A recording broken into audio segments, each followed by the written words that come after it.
This is episode 71 of That Shakespeare Life. Hi, I'm David Kathman, independent scholar and owner of the Shakespeare Authorship website. Another great method for studying the life of William Shakespeare includes listening to this. It's That Shakespeare Life with my friend Cassidy Cash.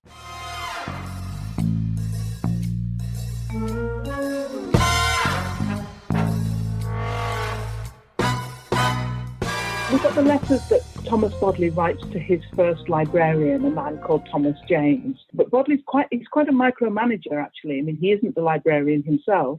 He's quite on the case all the time about what's happening with the library and who's doing what there. Welcome to That Shakespeare Life with Cassidy Cash. Cassidy believes that if you desire to successfully learn or perform Shakespeare's plays, then understanding the real life and history of William Shakespeare himself is a must. That Shakespeare Life is the podcast that helps you go beyond the curtain of some of Shakespeare's most iconic works and explore the world of early modern England as Shakespeare would have lived it, learning from the writers, historians, and performers who know it best. And now, here's Cassidy. William Shakespeare was living and writing at the start of the golden age of libraries in a world where the written word was considered a luxury item and private libraries were amassed in castles, mansions, and other private residences of the wealthy as a sign of their status and intelligence. The Bodleian Library changed the culture of education and access to knowledge when they opened their doors in 1602 as the first public library in the world. In 1602, William Shakespeare was 38 years old and writing plays like Troilus and Cressida and even Hamlet, which was registered for publication in the summer of that year. One of the founders of the original library, Humfrey, Duke of Gloucester, who was the younger brother of Henry V, is a major character in 2 of Shakespeare's plays and a minor character in 2 more. Appearing across 4 of Shakespeare's plays is unique enough, but to also portray him positively throughout leaves us wondering what was William Shakespeare's opinion of libraries and would he have gone to the Bodleian? Here today to share with us the Shakespearean history of the Bodleian Library is our guest, Dr. Emma Smith, professor at Oxford University and curator for the Bodleian Library of their Shakespeare collections for the 2016 exhibit titled Shakespeare's Dead. Emma's most recent book is This is Shakespeare, and you can hear free lectures on Shakespeare and other early modern dramatists hosted by Emma Smith at Apple Podcasts or via the link to her podcast that we will place in today's show notes. Stay tuned after the episode to find that link. Hello, Emma. Welcome to the show. Hi, Cass. What does it mean for the Bodleian to have been the first purpose-built library? Is that the first in the world or the first in England? So the earliest part of the Bodleian Library dates from a long time before Thomas Bodley. It dates from the 14th century. And that library, purpose-built for the use of the university, does have a claim to be, if not the first, then certainly a really early purpose-built library in the European context. As with most things, actually, the classical world was there first. So the Library of Alexandria, the Imperial Library of Constantinople, these are all kind of major purpose-built collection spaces in the classical world. But yeah, the Bodleian is a really important landmark in the development of European libraries. Humfrey, Duke of Gloucester and younger brother of King Henry V, is credited with starting what is called, quote, the oldest part of the Bodleian. It's called the Duke Humfrey's Room. And this section began when he gave his collection of over 250 manuscripts and collections of classical texts to Oxford University in the mid-15th century. This is the same Duke of Gloucester that plays a major role in Shakespeare's Henry VI, parts 1 and 2, as well as a minor role in Henry IV, part 2, and Henry V. This character is noted by Shakespeare scholars as being one of the few Shakespeare seems to treat positively throughout the various times he's portrayed on stage. Emma, does Shakespeare's inclusion of Humfrey in his plays, as well as the uniformly positive light in which he casts him in, indicate that the Duke of Gloucester was something of a popular figure for England? And would that reputation have been transmuted to the public opening of the Bodleian Library by association? That's a really, really great question. It's really interesting. If you've seen the Harry Potter movies, if you've seen that movie where they go looking for a book and they pull down a book from this old ancient kind of library shelf and they open it and a kind of comes out of it, you can picture that's filmed in Duke Humfrey's library in the Bodleian in Oxford. It's still pretty much as it was. And you're right that Shakespeare makes Duke Humfrey a really positive figure historical legacy was as a kind and generous patron of the poor and a patron of the arts. But one of the reasons that Thomas Bodley needs to refound the library at the beginning of the 17th century is because that old part, the Duke Humfrey part, has been pretty much forgotten. It's pretty much dissolved. I think the legacy has been broken. So I'm not absolutely sure. It's a really nice sort of coincidence of things, but I'm not sure how much people would have registered the old Duke Humfrey in this new library at the beginning of the 17th century. If Humfrey donated his collection of books back in the mid to late 15th century to form the basis of the library, you alluded to this just now with Thomas Bodley refounding the library, why is the entire library named after Thomas Bodley and not Humfrey, since he's really where it started? Yeah, that's another great question. I guess, if you're involved in a library now, is there any, you need actually the support, the staff, the systems, all that stuff around it. You need an endowment which will pay for all that stuff to happen, because a collection doesn't just look after itself. And what happens to Duke Humfrey's library is people take abuse, and really serious intervention which brings the library into collision with English religious and social history. When the Protestant King Edward, in the middle of the century, is sending out parties to look for Catholic material, papist material, and to destroy it, one of these visitations comes to Duke Humfrey's library and takes out quite a lot of material that it thinks is associated with Catholicism, and that material is destroyed.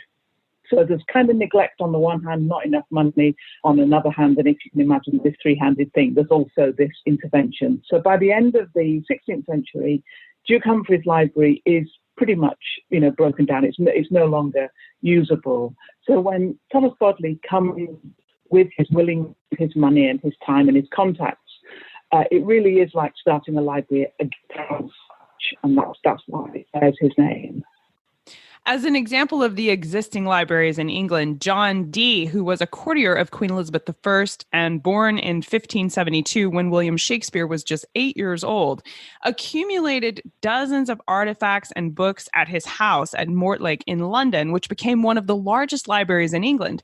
Dee's library is just one of many examples of what I thought the library was for Shakespeare's lifetime. It was this private collection, even a large or substantial one, held in a private, usually upper-class residence. Emma, as libraries were status symbols for people like John Dee, as well as the Earl of Worcester during Shakespeare's lifetime, how countercultural was it for Thomas Bodley to open a public library? Well, I think the word public is the one we need to sort of just spend a little bit more time on, because this isn't a library like, Andrew Carnegie might support, centuries later.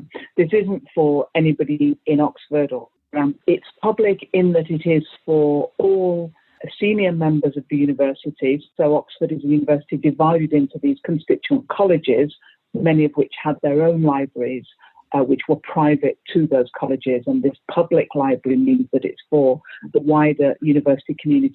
If you go to a major library like the Folger Shakespeare Library or the Morgan Library in New York or something, if you take a letter of recommendation and you've got a real reason to look at the collection, they'll let you in to see it. And that was the same with the Bodleian. So it wasn't exactly public for everybody. It's an elite resource, but it does aim to support scholarship and bona fide scholars. And that does mean that their right to have access to the collection is quite different from the complete private control of a library like John Dee's. Although we do know Dee was a generous enabler of other people's work. He did let people who had a reason to see his collection go and use it.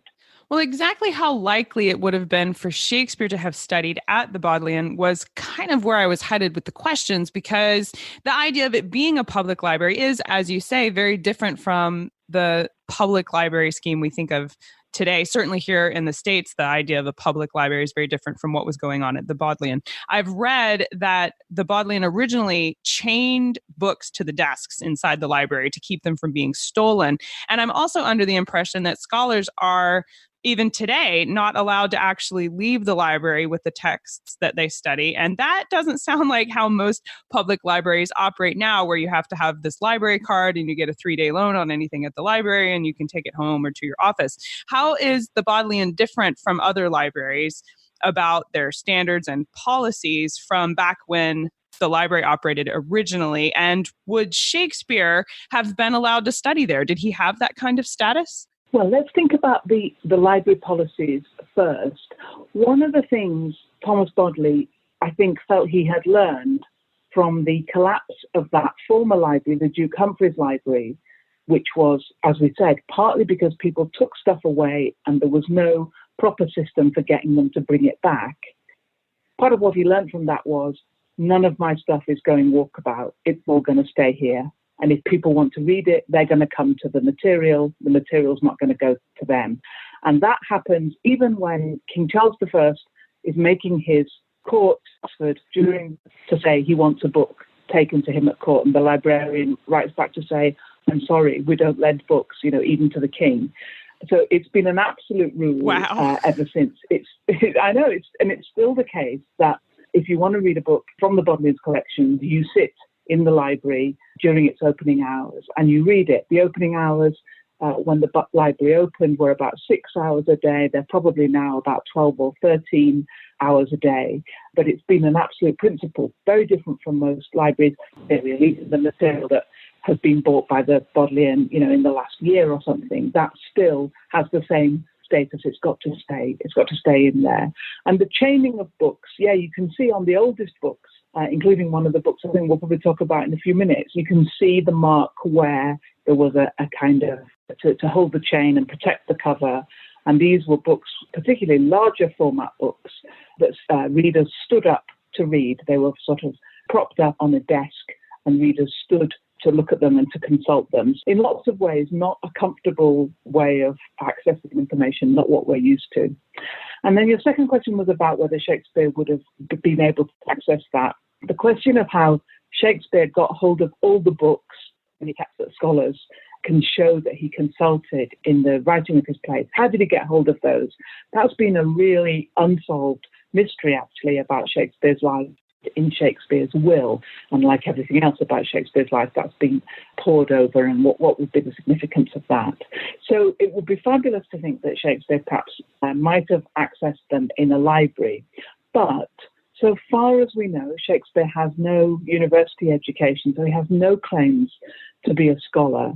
And certainly a playwright to be employed in the public theatre in London was not really the kind of social status of a scholar that perhaps the library might have expected.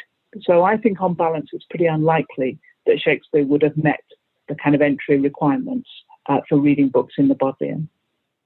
I think I'm inclined to agree with that assessment when he was under Elizabeth, but do you think it changed at all after he was officially patronized by James I and was paraded about the city with this? He had achieved his status of a gentleman by then, and he had, the ear of the king, essentially. But obviously the Bodleian was not opposed to telling the king no about things. So would that have changed Shakespeare's status?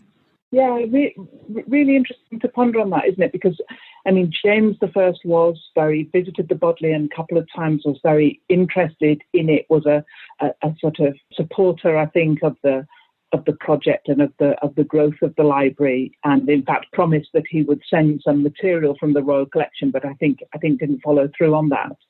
He was definitely aware of it, and we know that Shakespeare's got increasingly some powerful patrons who could always have put in a word for him at the library. So it's not impossible. It's one of those conundrums we come up against quite a lot in Shakespeare's biography, as you know from this podcast. What do we do with the absence of evidence? Does the absence of evidence mean something didn't happen, or we just don't have the evidence for it? And we don't have the evidence that Shakespeare was admitted as a reader during the first 10 years of the library's existence. The Bodleian is probably the most famous, but there were at least 7 libraries that I was able to find, which opened within the same 1602 to 1615 timeframe in and around London. And it's said that the opening of the Bodleian to the public in 1602 ushered in what's known as the Golden Age of libraries that would last into the 18th century, well after William Shakespeare. We think of the Bodleian today with the majestic reputation that it has earned since then. But Emma, did it have the same majestic reputation when it opened to the public in 1602? I don't think it did. No, we've got the letters that Thomas Bodley writes to his first librarian, a man called Thomas James. But Bodley's quite a micromanager, actually. I mean, he isn't the librarian himself, but he's quite on the case all the time about what's happening with the library and who's doing what there and what hours is it open. And he's a pretty stern taskmaster about how he wants things to be. One of the things he keeps telling Thomas James is about selecting the books that enter the library and selecting them in order to preserve the reputation of the library. And it's clear that he wants to build up the sense that this is a serious scholarly enterprise and that this is a prestigious establishment, and that's a reputation that needs to be worked at. It doesn't just come automatically. So I think when the library first opened, there's quite a lot. One of the things Bodley is very good at, Thomas Bodley is very good at, is getting his contacts, other people to get on board and to see the importance of it. There's a great quotation from Francis Bacon calling the Bodleian an ark to save learning from deluge. And that's one example of somebody that Bodley has got on board, really, in some ways to give a puff for the library, to give it a sort of celebrity endorsement or an intellectual celebrity endorsement. In 1212, a religious council in Paris decreed officially that loaning books was an act of mercy. Was that the general reputation of books for Shakespeare's lifetime? Was there an association between loaning books and serving God? I mean, this is a really, really fascinating idea. We do know that there are sort of individual or ad hoc arrangements where books are loaned between people. There are some book plates which suggest that books are held sort of communally within a community of readers or of friends rather than held as individual property. And there are lots of ways in which books, I think, in the Shakespearean period register sort of sociability and connections between people and the sense that these are objects which need to circulate rather than be kept shut up in a book chest or something. But of course, there's also a flip side of that. There's an anxiety in early modern England about the power that books can have. There's quite a lot of emphasis on books being censored or forbidden, regulated, sort of censorship, different sense about books that shouldn't be circulated.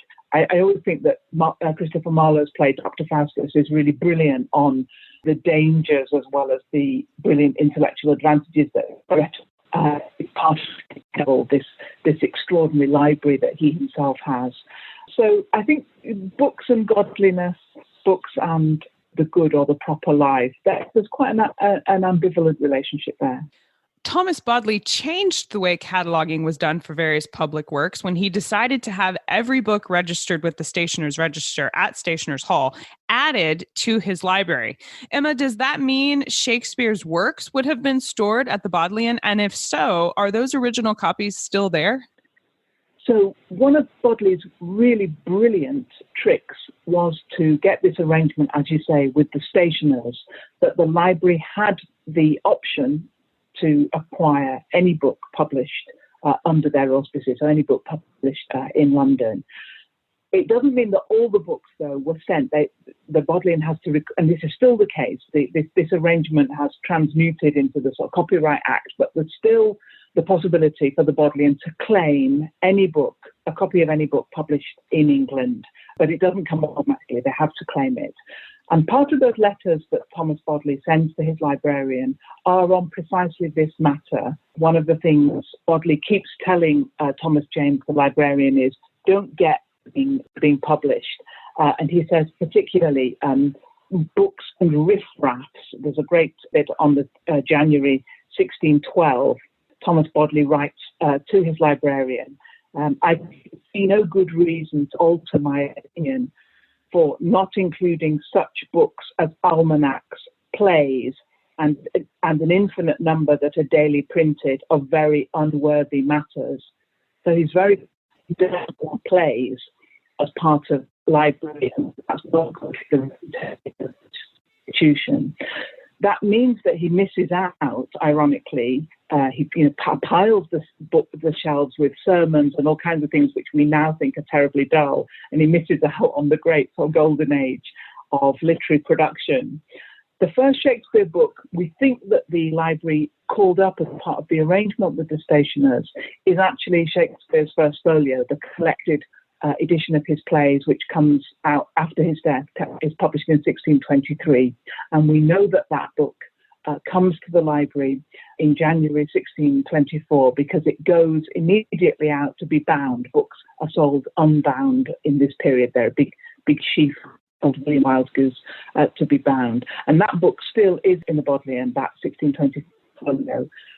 I know we would love to learn more about this topic. What are your favorite books or resources which you might recommend that we could use to explore the history of the Bodleian further? There's a brilliant book by Mary Clappinson called A Brief History of the Bodleian Library. Very, very readable, very lively, lovely, lovely book, which I would really, really, really recommend. And I think listeners to this podcast will be really familiar with all kinds of Shakespeare biographies. I think that Lois Potter's Life of Shakespeare is actually really good on this, the connections of Shakespeare with Oxford. Excellent. We will link to both of those resources in the show notes for today's episode and appreciate you pointing us in that direction. We ask everyone this next question here at That Shakespeare Life, and that's, what's the one book you would take with you on a deserted island? My friends in England tell me I'm supposed to allow you the complete works of Shakespeare and a copy of the Bible, so this choice would be in addition to those. This is quite hard for me, so I think I'm going to use the discipline of being on this island to read something that I can never get through normally because of too many distractions. I'm going to jump for James Joyce's book, Finnegan's Wake. Oh, excellent choice. Yes, that'll keep you busy on a deserted island for sure. I reckon so. Well, what is next for you? What are you working on now that you're excited about? I've got a couple of exciting projects, one more obviously Shakespearean than the other. So I'm just beginning to re-edit Twelfth Night for the new series of Arden editions of the play. So it's really, really interesting to go back to that play and to have a think about what it can say to us in the 21st century.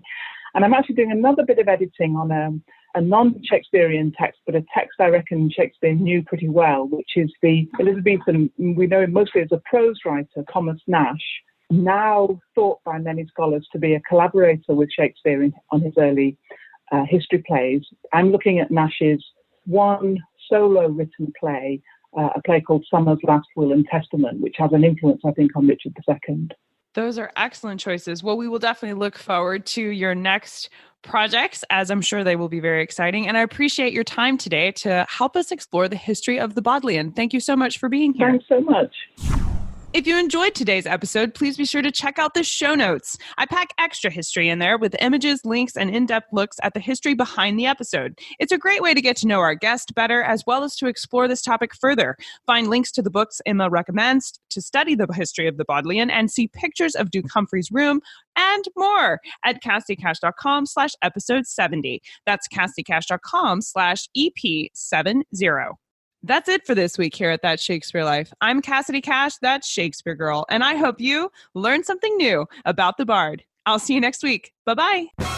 Thank you for listening to That Shakespeare Life. As always, the best conversations happen after the episode over at CassidyCash.com. Become a part of a vibrant Shakespeare conversation by adding your voice over at the website. Until next time, remember, when you want to know William Shakespeare, you have to go behind the curtain and into That Shakespeare Life.